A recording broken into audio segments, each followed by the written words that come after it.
Alors les arrosoirs, on va les accumuler, on va leur donner différentes couleurs. Ce serait intéressant de mettre une ombre sous l'arrosoir, comme ça il va projeter une ombre sur les arrosoirs d'en dessous. Ce sera réaliste, quand on superpose des objets, il y a des ombres. On va aller mettre une ombre sur le calque, alors vous sélectionnez le calque de l'arrosoir et on va utiliser les effets spéciaux. Donc vous avez ici les effets spéciaux. Ombre portée. Pour obtenir la même chose, vous pouvez aller dans le menu calque, style de calque, ombre portée.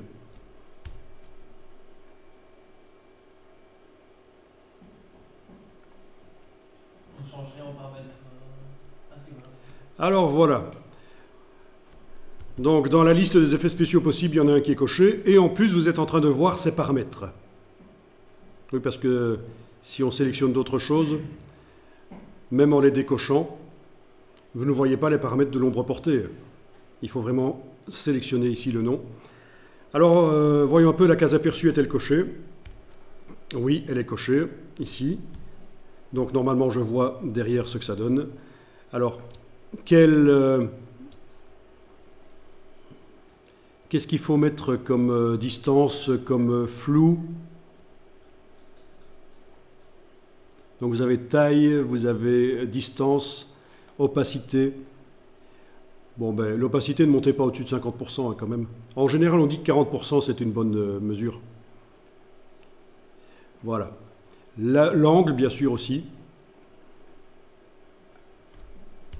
On va laisser cocher « Utiliser l'éclairage global », comme ça, quand on aura plein d'arrosoirs, la lumière viendra pour tous les arrosoirs de la même source.